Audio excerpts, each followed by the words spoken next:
Dan website ini adalah gedung fisik dari tokonya atau restoran, di sini McDonald's ya. Landing page ini brosur yang kita bagikan ke orang-orang. Kemudian hosting ini adalah lahan untuk tempat kita bisa membangun website. Ya, Assalamualaikum warahmatullahi wabarakatuh. Saya Andika Suliat dari gampangdigital.com, yaitu agensi marketing yang bantu teman-teman pebisnis online untuk naikkan omset sampai 3-5 kali lipat lewat landing page dan copywriting yang teruji. Kalau teman-teman pebisnis online pengen dibantu, klik link di deskripsi. Nah, sekarang kita akan bahas apa bedanya nih landing page dengan website. Nah, jadi teman-teman pernah bertanya nggak sih, kalau misalnya udah ada website, kenapa sih kita harus pakai landing page gitu kan? Jadi landing page ini dia satu halaman dari website yang dia itu punya satu tujuan. Satu aja, apakah kita menyuruh calon pembeli atau pengunjung untuk download PDF atau mengisi form atau untuk membeli produk ya. Nah, dan landing page ini mesti pakai format pasti yang udah teruji. Ya, pertama dimulai dari judul, kemudian ada subjudul, kemudian storytelling atau cerita. Bisa itu cerita customer yang udah sukses merasakan produk kita. Kemudian daftar manfaat, social proof, offer atau tawaran yang kita kasih, kemudian garansi, scarcity atau kelangkaan seperti membatasi produk atau waktu yang tersedia. Kemudian call to action, ya, dan FAQ atau pertanyaan yang sering ditanyakan. Nah, dan landing page ini didesain untuk biar calon pembeli segera mengambil tindakan. Nah, makanya landing page ini itu sering banget dipakai untuk iklan. Nah, jadi kalau teman-teman ngiklan itu pakainya landing page ya, bukan homepage atau bahkan halaman katalog produk. Ya, itu nggak bisa pakainya landing page. Sementara website itu dia terdiri dari banyak halaman. Ya, kalau tadi dia fokus di satu tujuan aja. Nah, kalau website itu dia ada banyak tujuan karena dia banyak halaman. Contoh homepage, itu kan tujuannya untuk menyambut pengunjung yang tiba di website kita pertama kali gitu kan.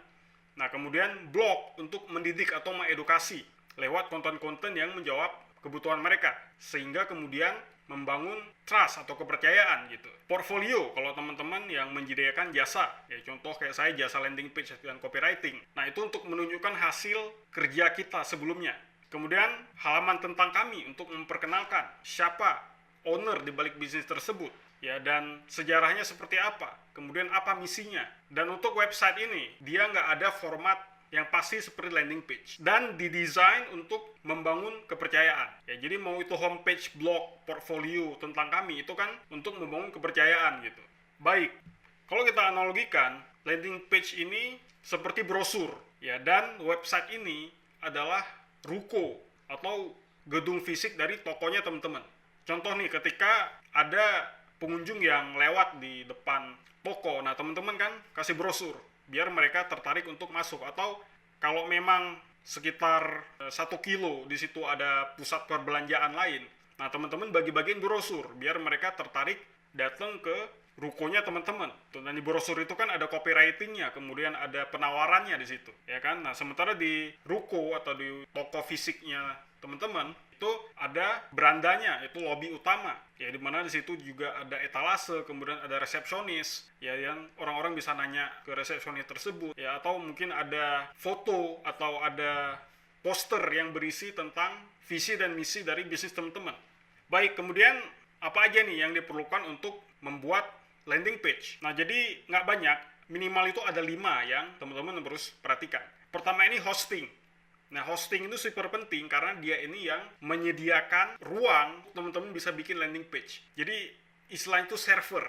Karena di internet dia lapak biar teman-teman itu bisa membangun toko atau websitenya teman-teman termasuk landing page. Nah, ini ada banyak penyedia hosting di Indonesia.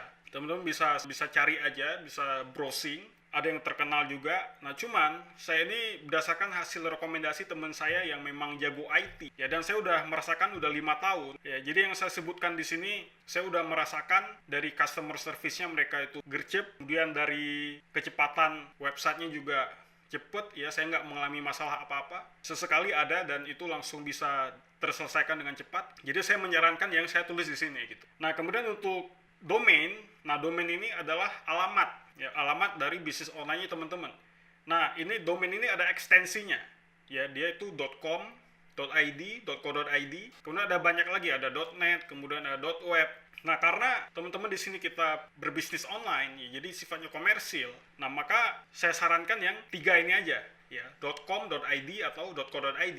.com ini udah sangat familiar, udah sangat kebanyakan orang-orang itu udah tahu bahwa .com ini erat kaitannya itu dengan bisnis, ya. Perusahaan pakai .com, bisnis apapun pakai .com. Nah, kalau .id ini dia brand yang belum tentu komersil. Jadi kalau misalnya ada brand komunitas itu dia bisa pakai .id. Nah, jadi kalau memang kita adalah komersil, jadi kita pakai .com aja biar gampang juga. Nah, .co.id ini dia versi .com-nya untuk Indonesia. Ya, ini biasanya untuk perusahaan luar yang buka cabang di Indonesia gitu. Tapi saya sarankan aja .com karena itu tadi udah sangat familiar dan gampang gitu. Kemudian yang ketiga yang diperlukan itu adalah CMS. Apa ini CMS? Jadi CMS ini adalah aplikasi yang memudahkan kita untuk membuat dan mendesain website termasuk landing page itu tanpa coding, ya. Nah, jadi kalau teman-teman bikin website memang dari nol banget itu perlu coding. Harus belajar HTML, harus belajar CSS. HTML itu untuk ibarat bangunan itu batu batanya itu pakai HTML. Ya, kemudian CSS itu untuk kita mendesainnya, mengecat bangunan tersebut. Ada PHP, PHP itu fungsi. Ya, misalnya ada pintu bisa dibuka gitu. Nah, itu kita harus belajar coding. Nah, dengan CMS ini, kepanjangan dari Content Management System, ya itu semua proses coding tadi udah dibikin otomatis. Jadi kita nggak perlu lagi belajar tersebut, kita fokus di kontennya saja. Makanya namanya Content Management System. Jadi kita memanage konten seperti isi blog, desain websitenya, itu kan gambar-gambar yang kita ingin tampilkan, kemudian file-file pembayaran. Nah, itu kan konten. Nah, dan ini yang nomor 1 di dunia dan bahkan dipakai oleh brand-brand besar, yaitu WordPress. Teman-teman bisa cek itu datanya 64% website di seluruh dunia termasuk Indonesia pakai WordPress. Ya, brand-brand besar PlayStation, Disney, kemudian Sony, TechCrunch, itu dia media tech terbesar di dunia. Itu dia pakai WordPress. Dan saya sendiri pakai WordPress ini dan saya merasakan pertama sangat tidak terbatas, sangat bebas kita untuk mengcustomize website dan landing page kita gitu kalau dibanding dengan CMS yang lain. Ya, jadi saya menyarankan ini. Kemudian page builder. Kita butuh page builder. Nah, page builder ini untuk kita desain halamannya biar menarik. Jadi CMS tadi itu untuk memfasilitasi konten-kontennya. Nah, page builder ini untuk mendesain halaman yang kita tampilkan. Ya, contoh kalau landing page yang menarik dengan warna-warnanya. Nah, ini saya sarankan Elementor karena dia juga udah populer dan gampang kita drag and drop, dan fitur-fiturnya yang gratisnya aja udah sangat membantu untuk kita mendesain website termasuk landing page. Kemudian terakhir, kita butuh plugins. Ya, nah apa ini plugins? Jadi plugins ini fungsi tambahan untuk mengoptimalkan website atau landing page kita. Nah, contoh, kalau pengunjung datang ke landing page teman-teman, kemudian mau dan tertarik mau beli langsung produk, itu mereka mau kontak WhatsApp. Nah, itu mereka kan lebih gampang ketika ada tombol WhatsApp di situ. Dan itu nggak langsung kita install WordPress dan bikin landing page langsung ada. Kita harus tambahkan sendiri sehingga pakai plugins, namanya plugins memang untuk WhatsApp. Kemudian untuk melakukan pembayaran ada pluginsnya sendiri. Kemudian untuk membersihkan hasil data-data cache itu yang mengendap di browsing ya setelah pengunjung itu membuka halaman. Nah, itu dibersihkan biar loadingnya cepet. Nah, itu dia ada pluginnya sendiri juga dan ada macam-macam plugin lagi gitu. Nah, jadi 5 hal ini yang teman-teman perlukan untuk membuat landing page. Dan nggak usah bingung bagi yang pemula ya, karena semua expert juga dari pemula. Saya juga dulu belajar otodidak dan itu nggak susah kok, nggak kayak kita harus bikin aplikasi dari nol banget. Ya, ini karena ada WordPress tadi itu bisa mudah banget untuk kita customize landing page kita gitu, dan ada page builder Elementor juga. Ya, kalau teman-teman tertarik nanti saya akan buatkan video khusus untuk hosting ya, dan juga untuk bagaimana cara mendesain landing page dari nol ya. Komen di bawah kalau teman-teman tertarik. Kita lanjut. Nah, ini ada sebuah analogi ya. Nah, jadi domain ini itu adalah alamat dari toko kita.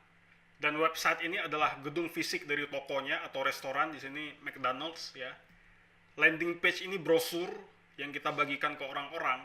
Kemudian hosting ini adalah lahan untuk tempat kita bisa membangun website, dan juga bisa taruh papan reklame. Ya, dan ada satu tambahan lagi, yaitu internet itu ibarat jalannya. Jadi ada orang-orang traffic. Nah, kalau mereka tertarik melihat kita bagiin brosur, kemudian mereka berhenti dan mereka akan mampir masuk ke dalam restoran kita.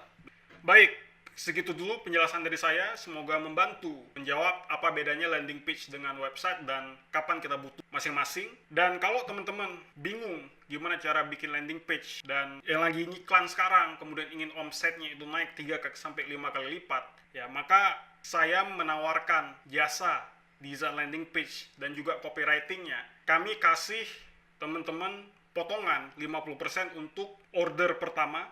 Saya ulangi, 50% potongan biaya untuk order pertama, dan jaminan duit teman-teman kembali 100% kalau nggak puas dengan hasil selama seminggu ngiklan. Oke, jadi kita kasih jaminan. Silakan klik link di deskripsi.